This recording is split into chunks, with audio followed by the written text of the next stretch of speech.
आज हम modern humans को अर्थ पर 3 लाख साल पूरे हो चुके हैं, पर इस प्लेनेट की शुरुआत 4.5 बिलियन साल पहले शुरू हो चुकी थी।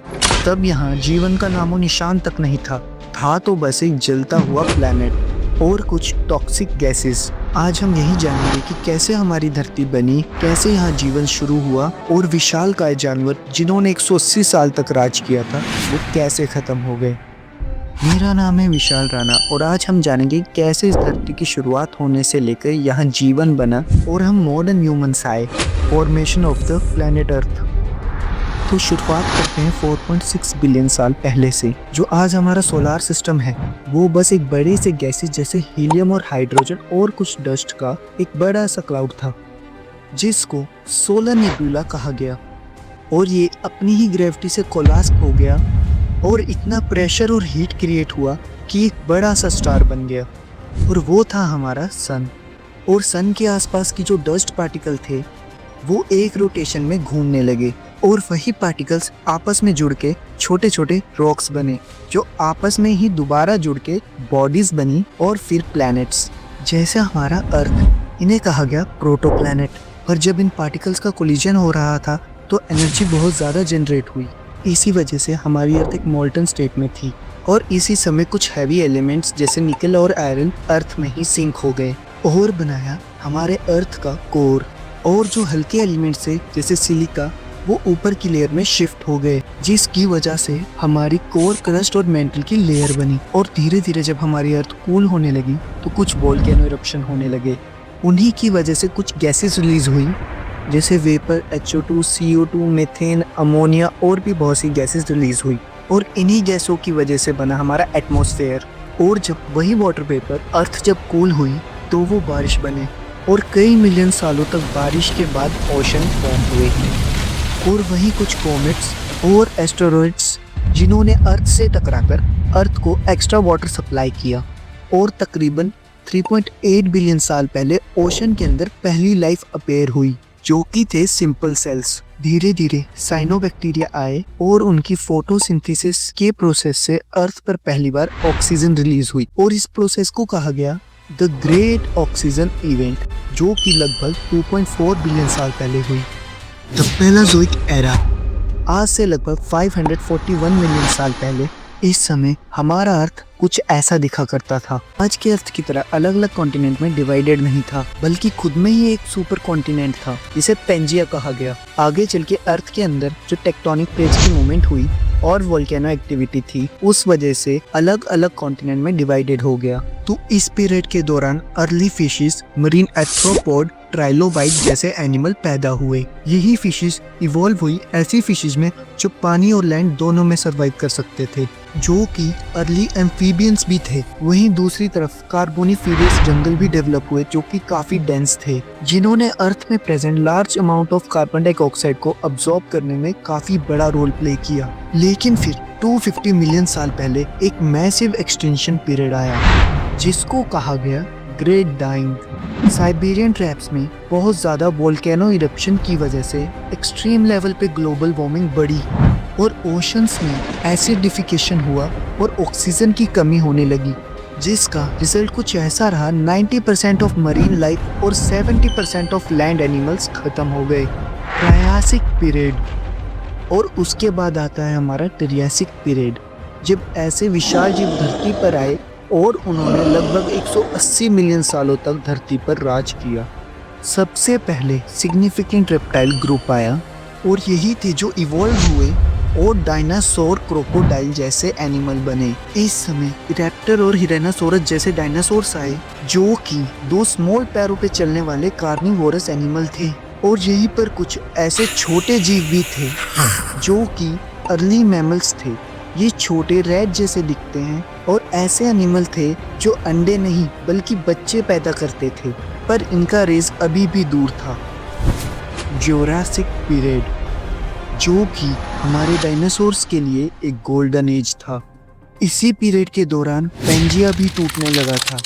अपने क्लाइमेट चेंज और वोल्केनो एक्टिविटी की वजह से वो डिफरेंट कॉन्टिनेंट में डिवाइड होने लगा था। धरती पर ये बड़े जायंट डायनासोर घूम रहे थे जो कि साइज में 70 से 75 फीट तक लंबे हुआ करते थे। ये कार्निवोरस और हर्निवोरस दो टाइप के थे। कार्निवोरस वो एनिमल्स होते हैं जो दूसरे एनिमल्स को मार कर खाते हैं, और हर्निवोरस वो एनिमल होते हैं जो पेड़ पौधे खाकर अपना सर्वाइवल करते हैं। कार्निवोरस डायनासोर्स की स्पीशीज में क्रीटोसोरस और एलोसोरस जैसे डायनासोर्स होते थे, जो कि 17 से 18 फीट तक लंबे हुआ करते थे। और वहीं हॉर्बीवोरस डायनासोर्स जैसे सोरपोड 70 से 80 फीट लंबे हुआ करते थे। और ये डायनासोर सिर्फ लैंड एनिमल तक सीमित नहीं थे, बल्कि पहली बार एज अ बर्ड अपीयर हुए, जैसे कि आर्कियोपेट्रिक्स। ये भी एक डायनासोर स्पीशीज ही थी जो कि बर्ड्स के फॉर्म में थी, जो कि हाफ डायनासोर्स और हाफ बर्ड्स होते थे। क्रीटेशियस पीरियड, बात करते हैं क्रीटेशियस पीरियड के बारे में। ये डायनासोर्स का पीक टाइम तो था ही, पर अब उनका एंड भी बहुत जल्दी आने वाला था। इन्वायरमेंट में नए फ्लावरिंग प्लांट और इंसेक्ट्स के साथ नई इकोलॉजी भी बनने लगी। यहाँ डायनासोर्स और भी डाइवर्स होने लगे, जैसे हॉर्न ट्राइसेरेटॉप्स, द प्रीडेटर ट्राइनोसोरस, और उनका डोमिनेशन भी बढ़ा। इस टाइम पर मैमल्स खुल के बाहर भी नहीं आते थे, मोस्टली बड़े एनिमल्स की डोमिनेशन की वजह से। पर अब ये डोमिनेशन खत्म होने वाली थी, क्योंकि स्पेस से एक बड़ा एस्टेरॉयड 200 किलोमीटर पर सेकंड की स्पीड से आकर अर्थ से टकराता है, जो कि मेक्सिको के चिक्सालब एरिया में गिरता है। और एस्टेरॉयड इतनी एनर्जी के साथ गिरता है कि लगभग 100 ट्रिलियन टन TNT के बराबर एनर्जी रिलीज हुई। और हवा में डस्ट और गैसेस इतना ही रिलीज हुई कि उस समय डस्ट ने अर्थ के ऊपर एक लेयर बना दी, और उसी लेयर की वजह से सनलाइट सरफेस तक नहीं पहुंच पा रही थी, जिस वजह से कई सालों तक अर्थ पर सिर्फ अंधेरा ही रहा, और कई सालों तक अर्थ का टेम्परेचर गिरा ही रहा, और जिस वजह से प्लांट्स में फोटोसिंथेसिस का प्रोसेस नहीं हुआ। Billion ton of carbon dioxide और सल्फर डाइऑक्साइड एटमॉस्फेयर में फैल गया, जिस वजह से बहुत से लार्ज एनिमल्स खत्म हो गए। और यही रीजन रहा डायनासोर्स के एक्सटेंशन का। पर अभी भी कुछ खत्म नहीं हुआ था, यहाँ पर कुछ सर्वाइवर भी रह गए थे, जो कि थे स्मॉल मैमल्स और कुछ बर्ड्स, जिन्हें एवियन डायनासोर्स भी कहा जाता है। और अब इनकी बारी थी उभरने की, अपने लिए इकोलॉजी और एनवायरनमेंट को क्रिएट करने की और सरवाइव करने की। हो यही एरा बना Cenozoic era, the rise of mammals. Cenozoic era, अब मैमल्स हर जगह फैल चुके थे। अब ये साइज में छोटे थे, कुछ इस तरह के रोडेंट जैसे दिखते थे। धीरे धीरे ये इवोल्व होते गए और बड़े मैमल्स में इवोल्व हुए। क्लाइमेट वार्म से हाउस फेस में आ गया और एटमॉस्फेयर में भी कूलिंग आने लगी, और इसी टाइम पे आइस एज भी आया। और फाइनली आता है हमारा द ह्यूमन एवोल्यूशन। अब फाइनली वो टाइम आ चुका था जब ह्यूमंस का एवोल्यूशन होना था। तो 66 मिलियन साल पहले डायनासोर्स के एक्सटेंशन के बाद अर्ली प्राइमेट डेवलप हुए, जो कि अर्ली मैमल से ही डेवलप हुए। ये कुछ ऐसे एप्स थे जैसे गोरिल्ला, चिंपैंजी, ओरेंगुटन और ह्यूमंस।